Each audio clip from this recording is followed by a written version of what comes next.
And good evening, Priyanka. I'm so happy to be interviewing you. Tonight, you are looking absolutely radiant and beautiful. Of course, you need no introduction, but I would like to introduce you. Priya Sundar, a dance practitioner with more than 2 decades of performing experience, has a real gift of captivating audiences of all ages. She passionately uses dance as the medium of communication, and she is a strong and dedicated performer, dance teacher, choreographer, and brilliant workshop leader. She believes that dance is a universal language that can enthrall everyone. Priya is a committed teacher and enjoys creating innovative dance projects in collaboration with other artists. Her recent project, Bharatanatyam, was supported by the Arts Council of England and was a bold experiment with Indian folk and classical dance with English Morris folk dance, which toured many venues across the UK. She recently was part of a hashtag 50 Jati challenge, which made it to both the Asia and Limca Book of Records.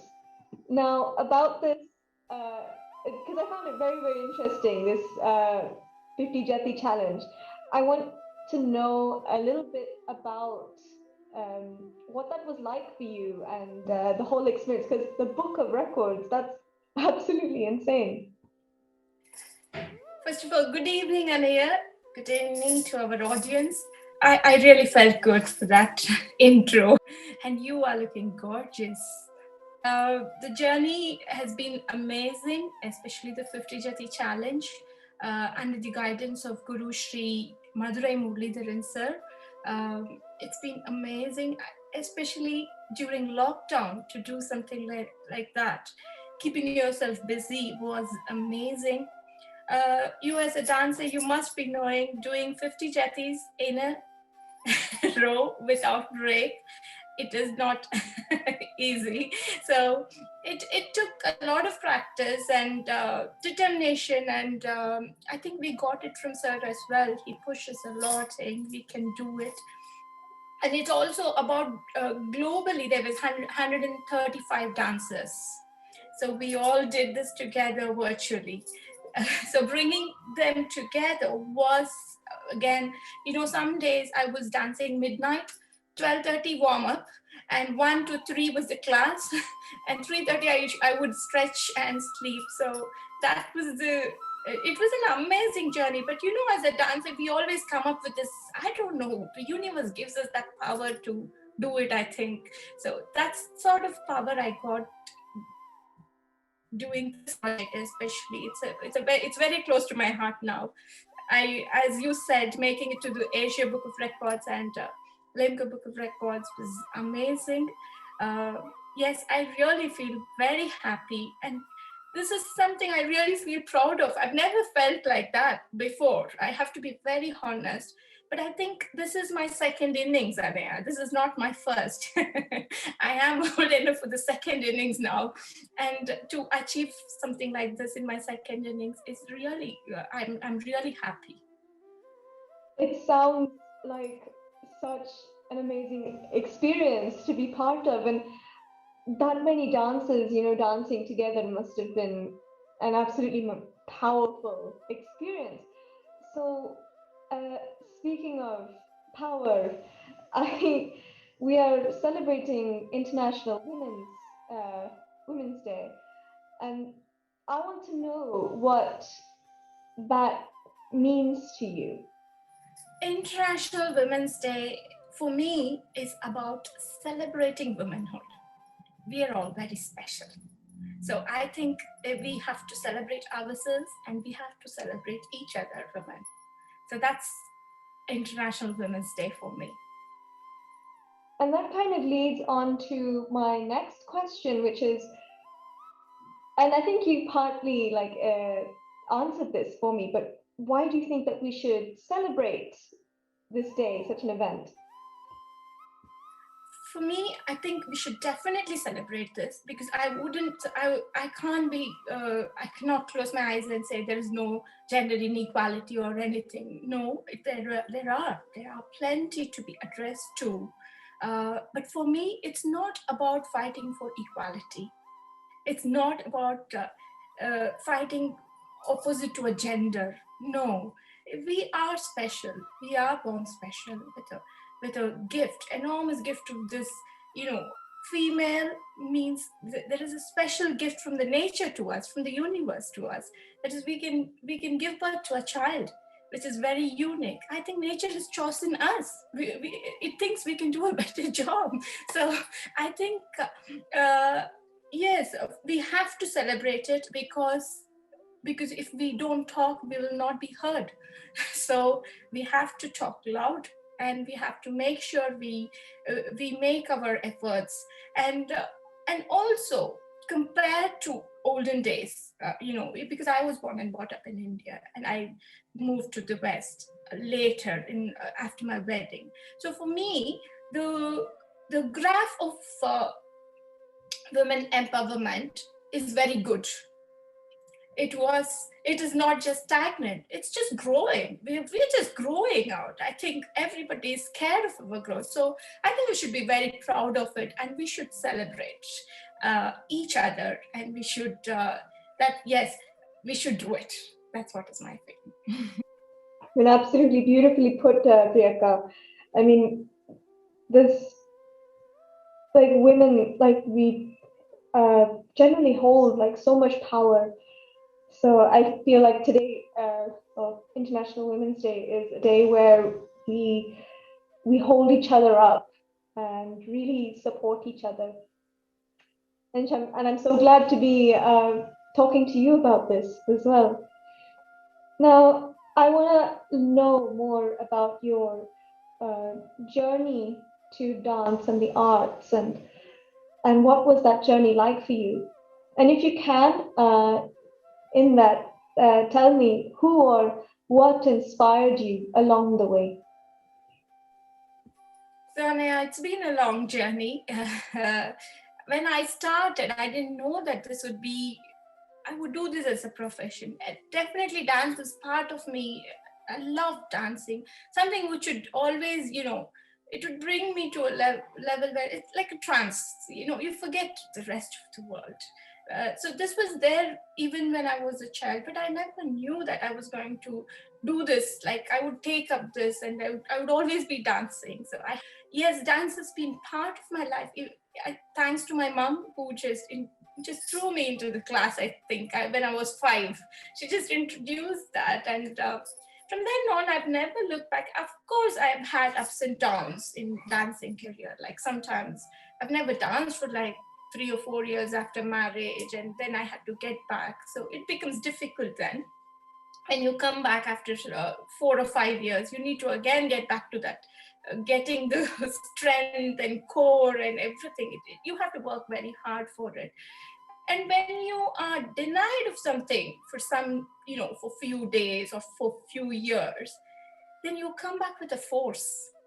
Who Nobody can stop you then, because you've got something which you have been denied for few days, and then when you get it back, the power, which I think that's what makes me just move on and do things and enjoy what I am doing. So when I started in India, it was like any other child. It was learning Bharatanatyam and going to classes and doing the routine. But when I moved to the West, when I really started to look into it in a different perspective. So for me, to reach audience is very important. When whatever piece I do, uh, I really look for the connection. So if I don't get that, I feel it's there's no point in performing. So uh, when you're performing in West, I think you really have to make that extra effort in selecting your piece, what you do, and even when you're teaching, you have to be very, very cautious of what you are teaching them, how you're teaching them. It's a different methodology of what I learned from my guru to what I am teaching. I have learned so many things from my gurus that which I am transferring to my students, but it's different. So the challenge was when I moved to the West and how I am getting accustomed to it. That was the challenge for me. Amazing that you are sharing your experiences with us. I think you also partially answered my next question, which was the challenges that you faced along your dance journey, or generally your journey through life as a woman. And I also want to know what gave you that strength to persevere through those challenges, and whether that is to do with your, work-life balance and you're doing something that you love. I want to know your thoughts on that. Question. I think for every woman will be asked this question, and it is important for us to balance work life and personal life, isn't it? So for me, it was like my husband is a doctor, so there is, in this country, you never stick to one place. If you're a doctor, you're on a rota and you're moving around. So that was a huge challenge for me, because I used to set my grounds and I used to do my, wherever I used to do workshops in schools. I visited the local museums. I made sure I visited all the community groups locally, and I used to be very proactive. So I worked in Stoke-on-Trent, and then I got my set of students and I was all set, and then Sundar comes and says, we're moving to Carlisle now. So so I'm set and I'm ready for everything, and then I have to start fresh again on a clean board of canvas. So that was a huge challenge for me every time. But I always come up with this energy. I don't know, thanks to God, I think my positivity and my the confidence which my mom has given it to me. I would say it's definitely my mom. So that brings me up. I say, okay, come on, let me do a new painting now on the canvas. So I start off with that same fresh energy, and I do. So I moved out of Carlisle as well. Now I'm in West Midlands now. So so it's again fresh canvas, and I'm trying to paint. So that's the challenge for me. And I think when it comes to dance or any art for that matter, when you choose art as your profession, it's a challenge, because everybody thinks this cannot be a profession fully on its own. So I read some comments saying, do you do something else as well? Why? This is my profession, but they say, do you do something else as well alongside to support you? They ask, but I think it is the situation. I don't deny that it is so there.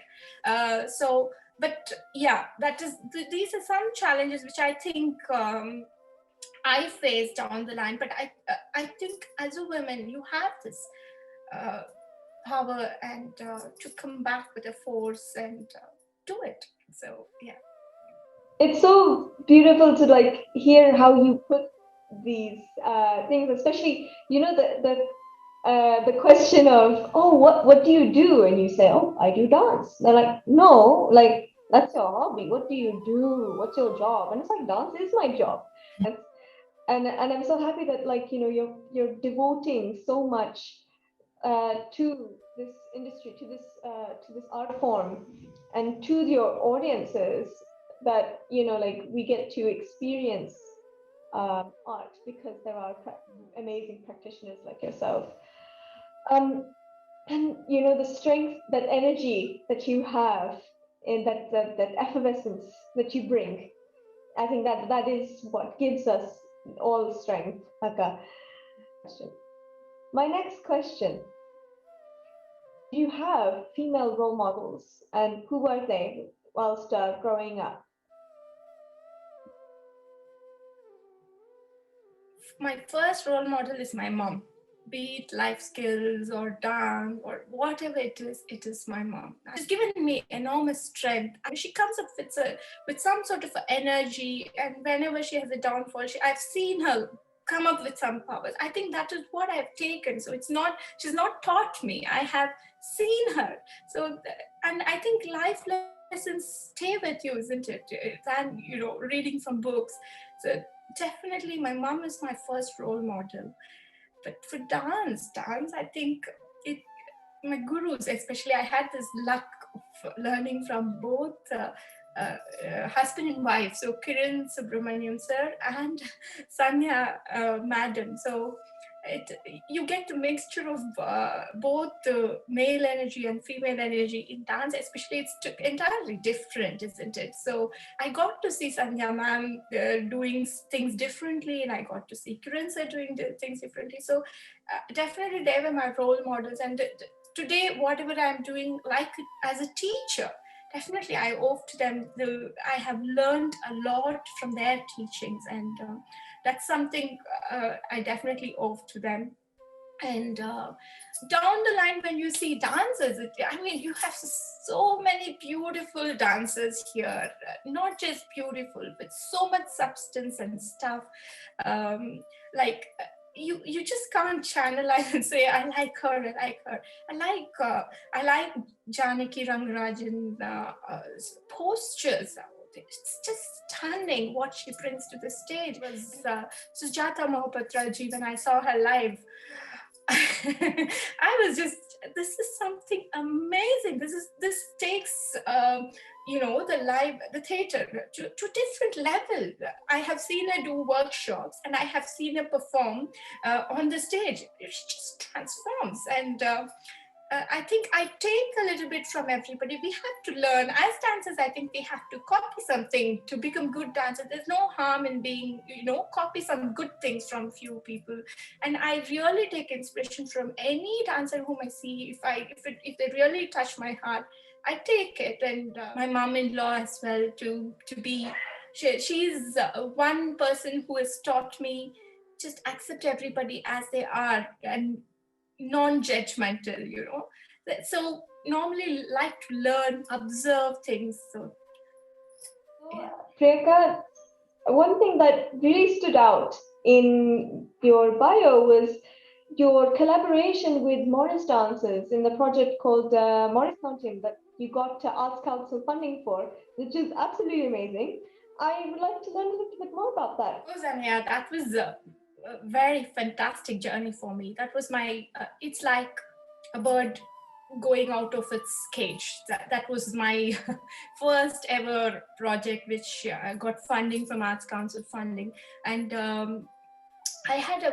it was tough for me because I worked for a company, and then I used to be a dance performer as such. But this was like, I moved to the other step. I was the artistic director, and I had to take this hat of being creative and performing and managing. It was a huge learning curve for me. I had to manage English folk musicians and Indian classical and dance choreograph. But that was I really enjoyed doing. And to bring the communities together was fantastic for me, to English community and the Indian together.